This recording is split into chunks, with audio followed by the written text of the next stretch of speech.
오늘 우리가 읽은 이 마가복음 4장에는 예수님께서 베푸신 비유들로 가득 차 있습니다.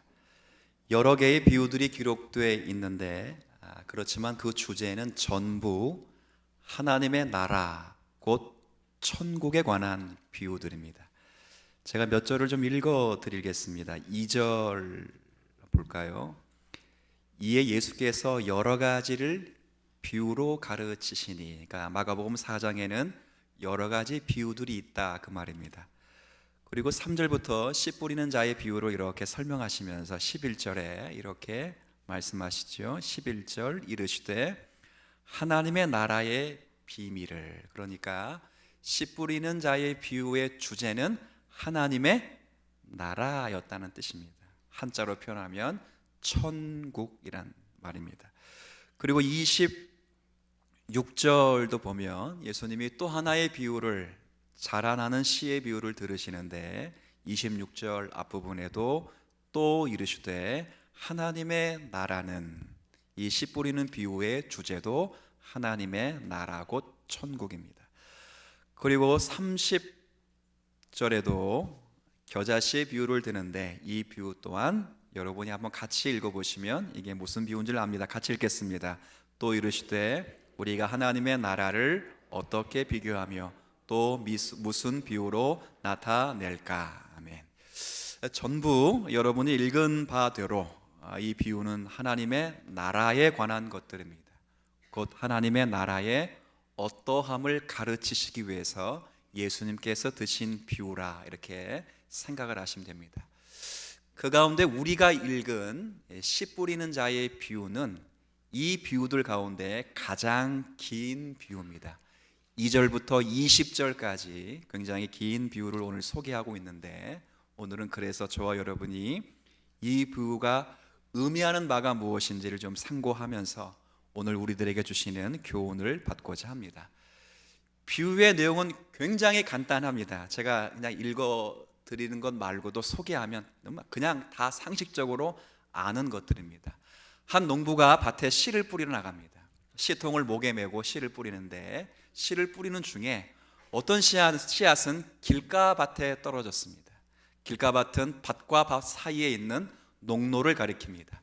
길가밭에 떨어지니까 싹이 트기도 전에 새가 와서 그 씨앗을 쪼아 먹었습니다.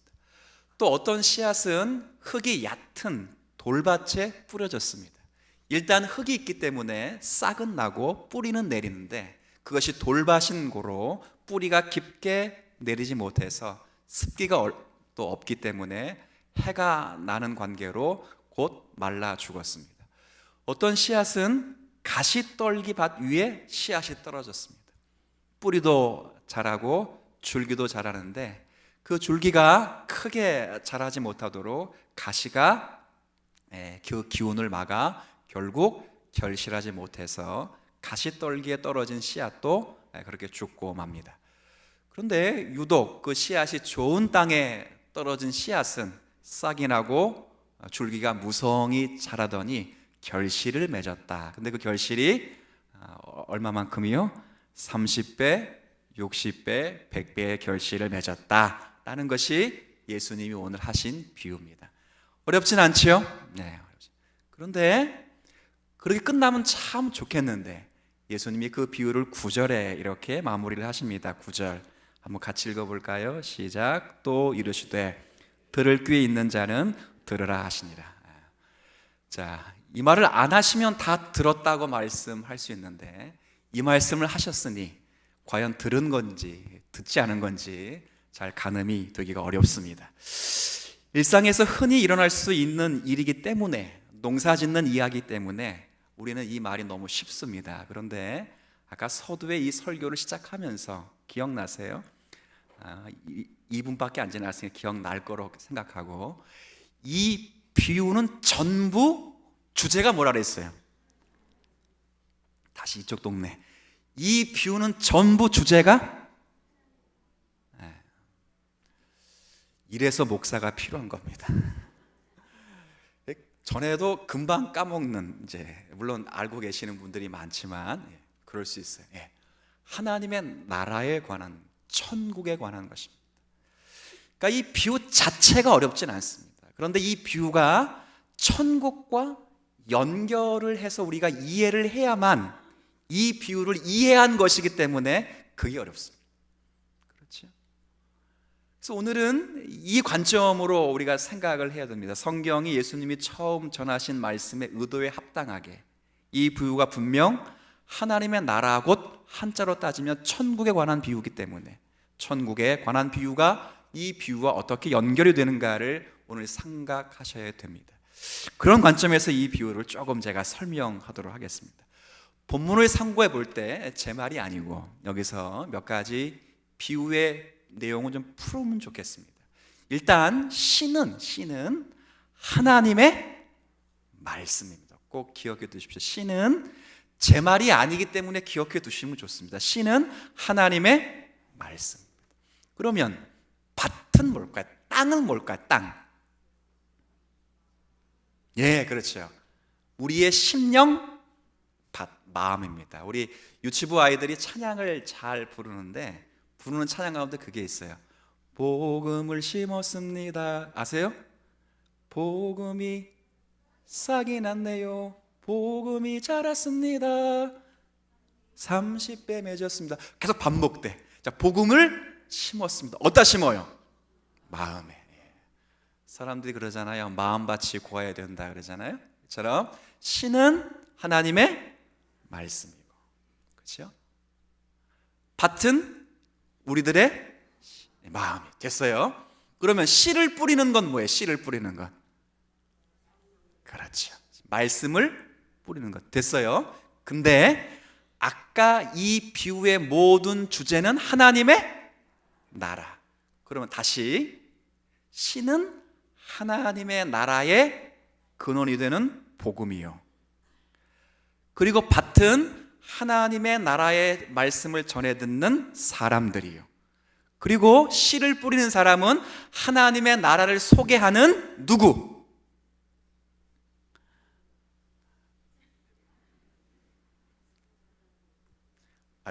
비유를 누가 설명하고 있어요? 비유를 누가 이야기하고 있어요 지금?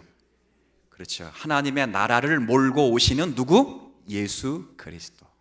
자, 됐어요. 이게 전제. 다시 시간이 좀 가더라도 씨는 하나님의, 밭은 사람들의, 씨를 뿌리는 자는 하나님의 천국 복음을 증거하시는 예수 그리스도. 됐어요. 이게 일단 전제가 돼야 돼요. 근데 이 전제 위에 이게 기본이고, 이 기본 위에 이 비유에서 가장 중요한 이치는 씨는 계속적으로 뿌려지지만 같은 씨라고 해서 어디서나 열매를 맺는 것은, 이게 비유의 가장 중요한 핵심이에요. 씨는 계속 뿌려져요. 계속 뿌려져요. 근데 어디에서나 열매를 맺지는 않아요. 똑같아요. 예수님께서 몰고 오신 하나님의 나라의 복음은 많은 유대인들이 들었어요. 많은 유대인들. 그러나 많은 유대인들이 듣고 지금도 목회자와 전도인의 입술을 통해서 전해진 하나님의 나라의 복음은 수많은 사람이 듣지만 그 하나님의 나라에 반응하고 그 나라의 다스림을 받는 사람들은 어느 땅에 있는 사람들? 길가, 돌밭, 가시떨, 그 다음 무슨 밭이에요? 어느 땅에 떨어진 씨앗만 싹이 나고 열매를 맺는다고요? 그럼 제가 물어봅니다. 그럼 저와 여러분 무슨 땅이에요? 믿으십니까? 자꾸 저와 여러분이 좋은 땅 만들려고 하니까 이게 비유가 안 들어가는 거예요. 이 좋은 땅은 우리가 만든 것이 아니라 예수 그리스도가 기경하여 저와 여러분을 선택하고 부르셔서 바꾸어 주셔서 좋은 땅이 된 줄로 믿습니다. 좋은 땅이죠. 그 나라에 반응하고 그 나라의 가장 중요한 것, 다스림, 그 다스림에 순복하며 그분을 믿고 섬기는 은혜를 우리가 누리는 거죠. 씨가 나빠서 열매를 맺지 못하는 것이 아니라 뭐가 나빠서? 밭이 문제예요. 밭이. 예수님이 전하신 복음이 문제가 아니라 그 복음이 어디에 떨어졌느냐에 따라서 열매를 맺는 것이 있고 맺지 못하는 것이 있어요. 결론적으로 말하면 예수님이 전한 복음이 좋은 땅에 떨어지지 않는 이상은 열매를 거둘 수는 없다는 것입니다. 다시, 그러면 저와 여러분은 무슨 땅이라고요? 정말로 그렇게 믿으십니까? 내가 만든 땅이 아니에요. 여러분들 그렇게 착각하면 기독교는 불교랑 똑같아요.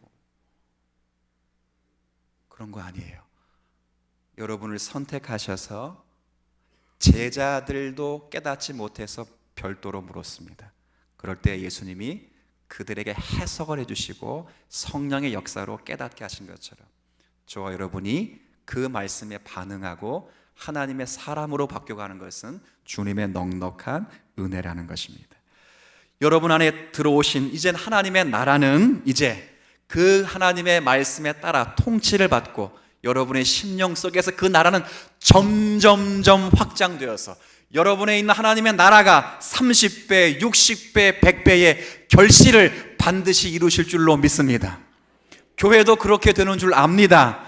이게 하나님이 완성하실 하나님의 나라입니다. 어떻게 완성하시는가? 27절 말씀 보세요. 자, 27절 한번 같이 읽어볼까요? 시작. 그가 밤낮 자고 깨고 하는 중에 씨가 나서 자라되 어떻게 그리 되는지는 알지? 우리는 알지 못합니다. 우리는 어떻게 열매를 맺는지 알지 못합니다. 그러나 우리는 자고 깨는 것을 반복하며 넘어지며 쓰러지며 갈등하며 고민할지라도 우리는 그리스도의 말씀에 반응하며 살아가는 성도로 거듭나게 되는 것입니다. 그리고 29절에 그때가 되면 열매가 익으면 곧 뭐를 대요?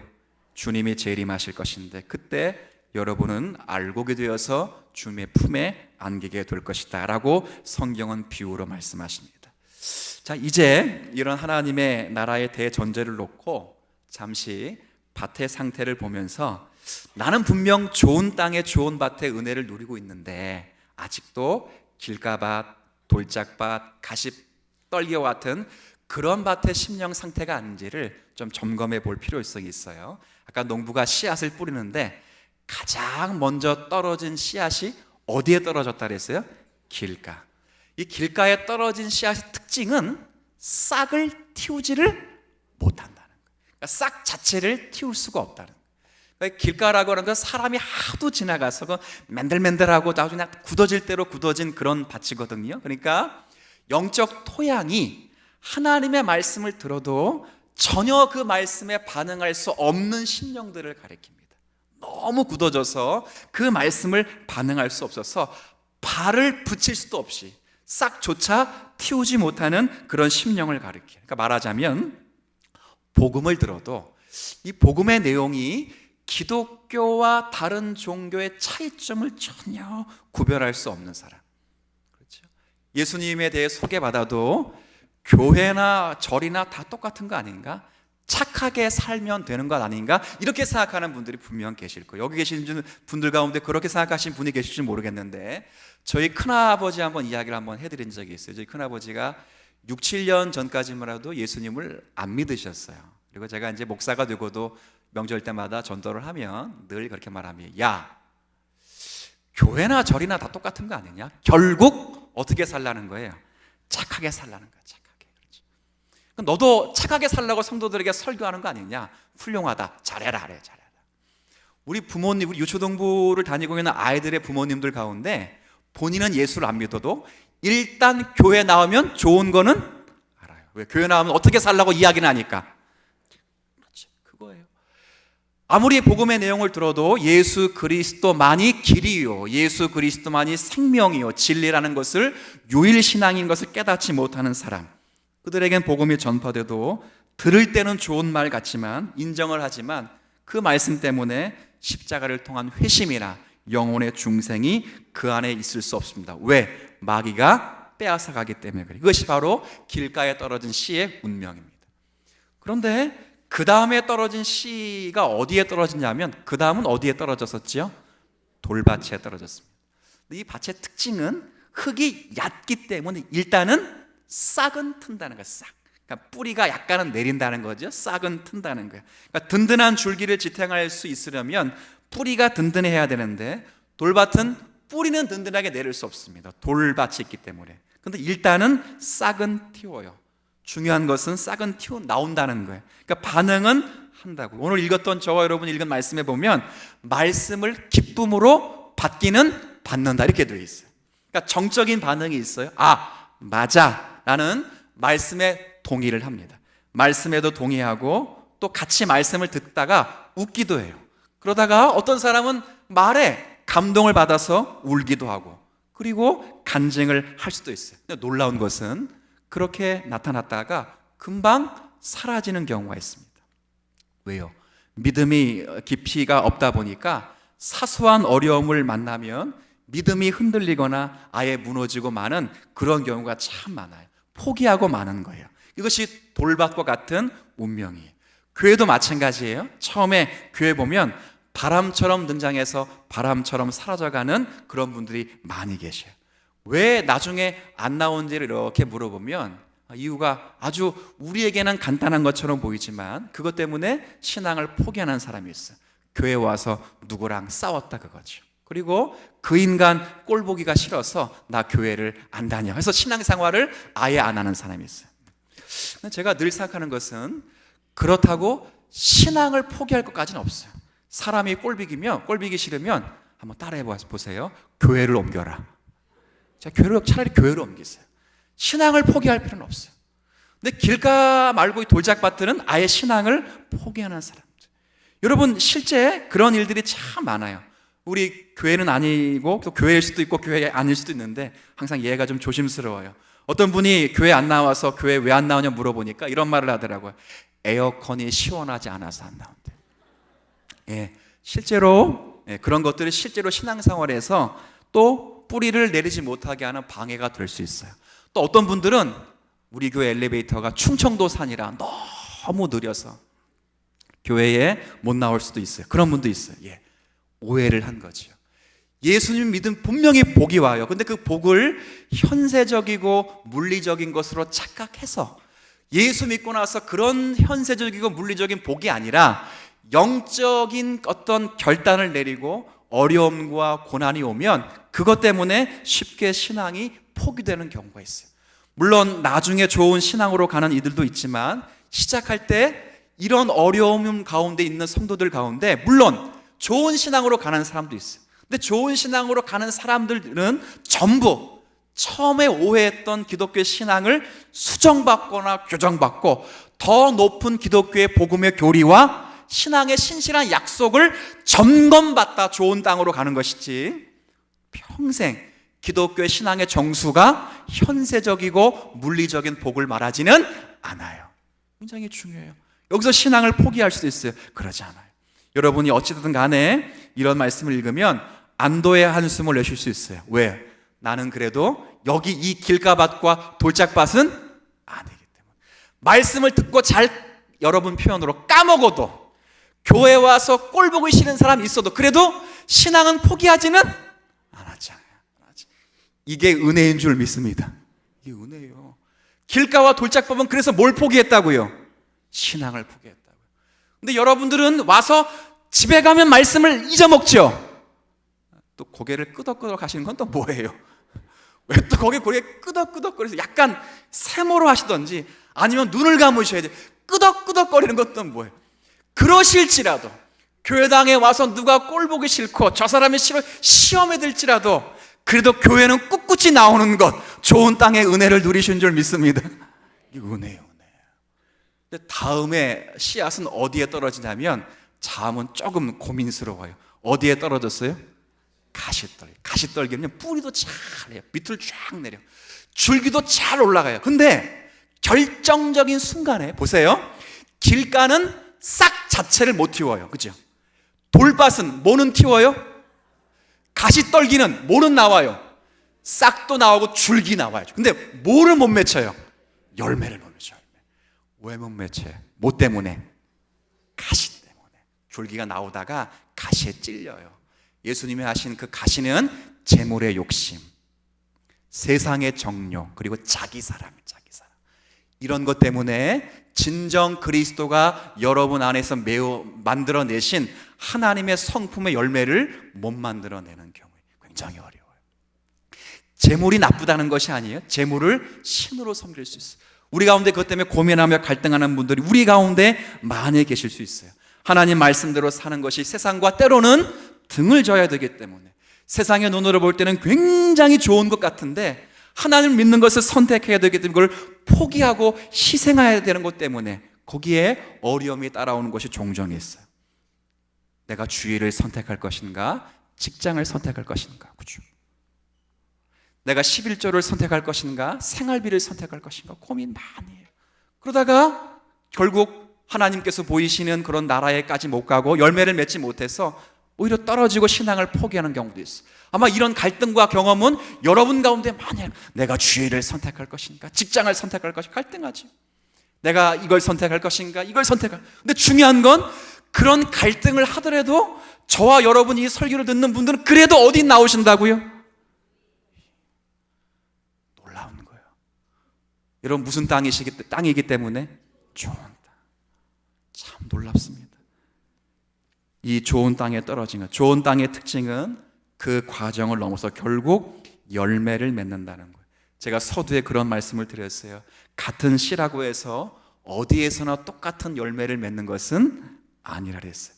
밭의 상태에 따라서 결과가 다르게 나타나는데 오직 열매를 맺는 땅은 좋은 땅뿐이고, 그럼 좋은 땅은 뿌렸다는 것, 좋은 땅에 뿌렸다는 것은 뭔가? 예수님이 전하신 이 천국 복음을 듣고 깨달았다는 그런 의미예요. 듣고 깨달았다는 그 말씀은 복음을 듣고 그 복음이 마음의 중심에 자리를 잡아서 그 말씀에 대하여 반응하고 그 말씀에 대해 살고 그 말씀에 대해 생각과 나의 삶의 모든 내용과 방식을 하나님의 말씀에 근거해서 생각하고 갈등하고 행동하는 것, 그게 좋은 땅에 심겨진 밭의 상태예요. 그래서 예수로 사는 자, 그래서 말씀으로 사는 자, 그 신앙으로 일관되되 노력하며 실천해서 결국은 하나님의 통치에 순종하는 것을 말해요.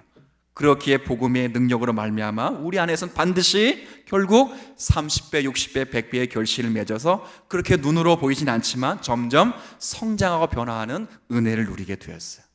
다시 한 번만, 딱 한 번만 물어볼게요. 저와 여러분은 어떤 땅이라고요? 이젠 자신이 없죠.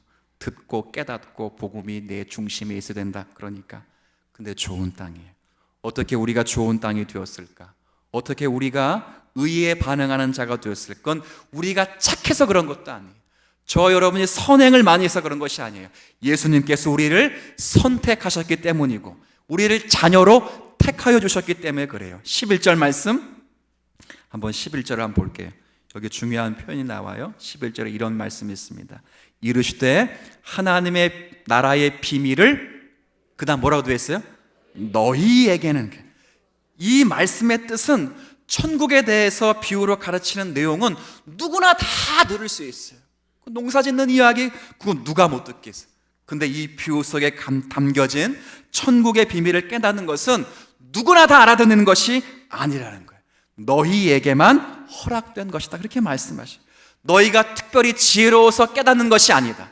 너희가 남들보다 의롭고 경건해서 그렇게 깨닫는 것이 아니다. 너희들이 이 말씀을 깨닫고 반응하는 것은 너희가 그리스도 예수 안에서 하나님 앞에 선택을 받았기 때문이다. 그거예요. 오늘 본문이 그 이야기를 하는 거예요. 우리는 죄와 허물 가운데 태어났기 때문에 길가밭이 다 되는 것이 당연한 것입니다. 돌밭이 당연할 것이고 가시떨기 같은 것이 당연할 것인데, 그럼에도 웬 은혜가 있어서 하나님의 말씀에 반응하고 그 말씀에 따라 살아가며 또 열매를 맺는 좋은 땅의 은혜를 누리게 되었어요. 길가밭을 향하여 아무리 좋은 땅이 되라 라고 명령해도 외쳐도 될 수 없습니다. 돌밭을 향하여 아무리 좋은 땅이 되라고 외쳐도 좋은 땅이 되지 않습니다. 똑같이 가시밭을 향하여 아무리 좋은 땅이 되라고 외쳐도 좋은 땅이 될 수 없습니다.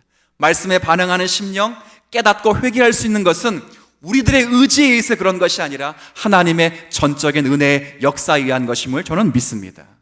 말씀에 반응하는 심령, 좋은 땅의 은혜, 그것은 위로부터 주어지는 것입니다. 주님 뭐라 말씀하셔요? 그러니 너희 듣는 귀가 복되고 너희 보는 눈이 복되도다 하신 주님의 은혜 때문에 그래요. 그러면서 마지막 구절을 어떻게 끝맺히고 있는지 20절 말씀을 한번 볼게요. 자, 20절 한번 같이 여러분 좀 읽어주세요. 시작. 좋은 땅에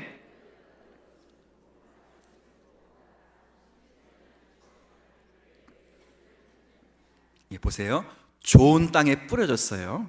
자, 그런데 그 땅에 뿌려진 그 씨앗의 과정을 잘 보면 세 가지 과정을 반드시 거쳐요. 첫 번째는 듣고, 두 번째는 받아, 마지막에는 결실. 그러니까 듣고 받아 결실하는 자. 그러니까 열매를 맺는 땅은 좋은 땅뿐인데 그 좋은 땅은 반드시 복음과 관계돼서 세 가지 과정을 겪게 됐어요. 듣고 받아 결실한다. 얼마만큼 결실하는가? 30배, 60배, 100배의 결실이 돼요. 그러니까 예수로 말미암아 전파된 천국은 여러분 안에서 그렇게 확장되어 나갈 것이에요. 근데 여러분들이 얼마나 이 결실을 맺고 있는지는 생각해 보셔야 돼요. 실제로 여러분이 이 세 가지를 부지런히 노력해야 돼요. 하나님의 나라의 특징이 우리의 삶에서 듣고 받아 결실하는 것으로 나타나고 있는지를 여러분이 보시면서 늘 살아내셔야 돼요. 우리가 이렇게 생각할 수 있어요. 하나님의 나라의 특징이 이렇게 내 가운데 있기를 소원할 때 살면서 정말 말씀에 반응하며 살고 있는가를 고민하셔야 돼요. 이런 분들, 우리 가운데 이런 분들이 계세요. 제가 예전에 기도원에 갔을 때 한 분이 간증을 하는 걸 들었어요. 그분이 뭐라 그러냐면, 나는 하루에 늘 성경을 5시간씩 읽는다. 이렇게 이제 자랑을 하셔요. 물론 5시간을 읽는 건 나쁜 게 아니에요. 5시간 읽는 거는 좋지요. 말씀에 대한 사모함과 간절함이 없으면 하나님 말씀 5시간 읽는 거는 굉장히 어려운 거예요. 그런데 한번 이런 이야기를 친구들이 한번 했다고 하면 이런 경우를 상상해 보세요. 두 사람이 만나서 대화를 하는데 한 친구가 나는 오늘 5시간을 먹었어. 그럼 이게 자랑거리예요? 자랑거리가 못 돼요? 못 되죠. 왜 그러냐면 먹는 게 중요한 게 아니고 왜 먹었느냐가 중요해요. 먹기 위해서 먹는 게 아니에요. 먹는 이유는 왜요? 먹은 것을 가지고 힘을 내서 뭐 하기 위해서? 살기 위해서. 말씀을 왜 듣습니까? 듣기 위해서 듣는 것이 아니에요. 그 말씀을 듣고 힘을 내서 뭐 하기 위해서요? 살기 위해서 듣는 거예요. 이게 굉장히 중요해요. 하나님 말씀을 왜 듣는가? 그 말씀 붙잡고 살기 위해서 듣는 거예요. 그래야 돼요. 그래서 말씀을 듣고 가정에서, 직장에서, 사업에서 하나님의 말씀대로 사셔야 돼요. 이 말씀 붙잡고 이 가정을 변화시키고 이 말씀 붙잡고 직장과 사업에서 하나님의 백성으로 살아가기 위하여 애를 쓰시기 위해서 말씀을 들어야 돼요. 자칫 잘못하면 하나님 말씀 듣는 것, 성경 공부하는 것, 때로는 기도하는 것, 그리고 여러분이 집회를 갖는 것이 때로는 우리 신앙의 도피 행각이 될 수도 있어요. 삶이 대단히 무료하고 힘드니까 교회 나오면 일단 편하고 좋으니까, 그냥 이렇게 편하고 좋은 것으로만 국한되면 편하고 좋은 것이 여러분에게 도피 행각이 될 수도 있어요. 우리는 말씀을 공부하는 것도, 기도하는 것도, 예배하는 것도, 교제하는 것도 그 말씀대로 살기 위해서, 에너지를 얻기 위해서 그렇게 하는 거예요. 옛날에 11세기에 유럽의 헨리 3세라고 하는 유명한 왕이 있었어요. 근데 이 왕이 왕노릇 하기가 굉장히 싫었어요. 젊은 나이 왕이 되었는데 이 정치 고수들의 관료들과 상대를 해야 되니까 이게 상대가 안 되는. 그래서 이 친구는 난 왕 그만둬야 되겠다 생각을 했어요. 그래서 이 사람이 가만히 보니까 이 세상에서 가장 편한 사람이 누군가 그럴 때 보니까 수도사가 제일 편하게 보였어요. 왜 수도사가 제일 편하냐면 수도사는 거의 하루 종일 뭐만 해요? 성경 읽고 뭐예요? 기도해요. 그러니까 보니까 너무 수도사가 마음에 들었어요. 수도사가 되기로 작심을 했어요. 제가 교회에서 가끔 이런 얘기를 들어요. 목사님은 좋겠어요. 왜요? 목사님은 하루 종일 성경 읽고 하루 종일 기도하잖아요. 제가 말은 못하는데 꼭 생각을 해요. 그럼 네가 한번 해봐. 그렇죠? 꼭 이게 좋은 게 아니에요. 목사도 힘든 일이 있어요. 이 헨리 3세는 그런데 하루 종일 성경 읽고 하루 종일 기도할 수 있으니까 그게 좋았어요. 그래가지고 수도원을 찾아갔어요. 그 당시 가장 유명한 수도원을 찾아가서 원장을 대화하는데 원장의 이름이 리차드라는 원장이에요. 실제 인물이에요. 그 원장에게 찾아가 말했습니다. 나는 오늘부터 수도사가 되길 원합니다. 저를 받아주세요. 원장이 말을 합니다. 과연 왕이 수도사가 될 수 있는지 제가 잘 모르겠습니다. 이 수도사에게는 제일 중요한 규칙이 하나 있습니다. 이 규칙을 반드시 지켜야 수도사가 될 수 있습니다.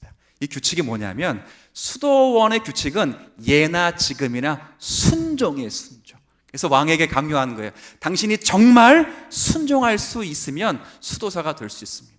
왕이 그 순종 못하겠어요? 제가 순종하겠습니다 하고 예수 그리스도 이름으로 맹세하고 오른손을 들고 순종하겠습니다, 오늘부터 제가 수도사가 되겠습니다, 순종했어요. 맹세했어요. 그리고 이제 처음으로 이 수도 원장이 그 왕의 수도사가 되기를 원하는 왕에게 명령합니다. 좋습니다, 왕이 순종하기로 해서 수도사가 됐으니까 제가 처음으로 당신에게 명령을 내리겠습니다. 그 명령이 뭐겠어요? 당장 돌아가세요. 그리고 하나님께서 당신에게 맡기신 백성들을 주의 말씀으로 섬기십시오. 저는 주님이 지금 여러분들에게 똑같은 이야기를 하실 것이라고 생각해요. 교회에 와서 예배드리는 거 참 좋지요. 그런데 이거 필요한 거예요. 잘하셨어요. 말씀을 듣고 찬양하고 그래서 교회에서 살았으면 좋겠어요. 그러나 주님은 그렇게 말씀하지 않아요. 돌아가셔야 돼. 말씀을 듣고 그 다음 뭐 한다고요? 받는 거예요. 자신의 삶 속에 적용하는 거예요. 가정에서, 직장에서, 사회에서, 삶 속에서 적용하셔야 돼요. 그리고 그 직장의 삶을 결실을 맺어내야 돼요. 고통이 있는 가정으로 돌아가셔서 그 가정의 한 복판에 여러분이 서셔야 돼요. 서야 돼요. 흔들리는 직장에서, 흔들리는 사업에서 여러분이 서서 여러분이 거기서 세상의 소금과 빛의 역할을 충분히 감당하셔야 돼요. 이거 하지 않으면 안 돼요. 말씀을 듣는 것으로 그치지 말아요. 오늘 성가대가 찬양했잖아요. 찬양 끝난 거 아니에요. 찬양했으면 그 찬양대로 한 주간 동안 살아가는 은혜가 있게 될 주의 이름으로 부탁을 드립니다. 그렇게 사는 거예요. 그렇죠? 그래서 찬양을 준비하는 것 자체가 뭐예요? 예배. 그럼 지각하면 돼요, 안 돼요? 돼요? 안 돼요. 안 돼요. 지각하는 사람 없죠, 여기, 그죠? 없대요, 그래. 제가 알아요. 찔릴 사람 몇 분 있다는 거 있을 것 같은데 지각하면 안 돼요. 여러분, 말씀 받는 것 주님이 좋은 땅이기 때문에 기회를 주신 거예요. 기회를 주신 것. 말씀 듣고 좋은 땅으로 기경을 하는 게 아니고 좋은 땅이기 때문에 씨를 지금 뿌리신다고요. 뿌린다고요. 여러분들은 듣고 반응하여 살아내셔야 돼요. 그 사실 듣고 좋은 땅이 되자가 아니라니까요. 좋은 땅이 되었기 때문에 매 주일날 갈등하지만 교회당에 나와 말씀을 듣고 있어요. 여러분이 허락된 하나님의 나라가 말씀을 통해 30배, 60배, 100배의 결실을 이루기 위하여 승리한 교회 그날까지 그 교회는 가장 강력하게 역사할 거예요. 여러분, 뭐 하셔야 돼요? 들었으면 받아내야 돼요. 받아내야 된다고요. 받아내시고 삶에서 지키시면서 고군분투하며 내 삶에서 정말 주님이 30배, 60배, 100배의 결실을 맺을 것을 기대하고 안 되면 무릎을 꿇고 기도하시고 여러분, 하나님 말씀대로 살아내셔야 돼요. 제가 제일 싫어하는 사람이 기도원에서 사는 사람, 기도원에서 사는 사람 제일 싫어요. 두 번째 싫어하는 사람, 교회 안에서만 사는 사람 제일 싫어요. 누가 누구를 제일 싫어하겠어요? 목사는 누굴 제일 싫어하겠어요? 그래서 원래 목사의 족은 목사예요. 그랬어요. 선교사의 적인 선교사인 것처럼. 그렇죠? 살아내셔야 돼요. 그럴 때 여러분을 통해서 하나님의 나라는 30배, 60배, 100배의 결실을 이룰 줄로 압니다. 살아내셔야 돼요. 이 은혜가 여러분 가운데 있어서 좋은 땅의 은혜를 누린 만큼 이 누린 은혜를 우리의 삶 속에서 싹으로, 줄기로, 열매로 맺혀지기를 소원하며 한 주간을 사는 우리 모두 되시기를 주의 이름으로 부탁을 드리겠습니다. 하나님 아버지, 예수님이 몰고 오신 하나님의 나라 천국은 무섭게 확장될 것입니다. 죽어서 가는 나라가 아닙니다. 이미 복음으로 시작된 하나님의 나라 천국입니다. 그 천국이 우리 안에 있고 교회 안에 있고 이 세상 안에 있습니다. 우리의 눈에 보기에는 어떻게 자라가고 어떻게 확장되는지는 알 수 없지만 하나님 역사의 섭리의 한 장까지 반드시 그렇게 30배, 60배, 100배의 완전한 승리까지 그 나라는 자라가게 될 것입니다. 그 나라의 좋은 땅으로 부름받은 은혜를 누리게 하여 주옵시고 정말 내가 좋은 땅임을 깨닫고 좋은 땅이 있어야 될 듣고 받아 결실하는 자로 우리의 삶을 헌신할 수 있는 성도들이 되게 하여 주옵소서. 이제 나아갑니다. 가정으로 돌아가고 직장으로 돌아가고 학업으로 돌아가고 그리고 사업으로 돌아가며 삶의 현장에 나갑니다. 저희들의 삶의 한 복판에서 말씀 붙들고 살게 하여 주옵시고, 그 말씀을 따라 주께 영광 돌리는 사람, 그리고 그 말씀을 따라 하나님을 기쁘시게 하는 성도, 그렇게 살아가도록 은혜를 더하여 주옵소서. 예수님의 이름으로 기도 올립니다.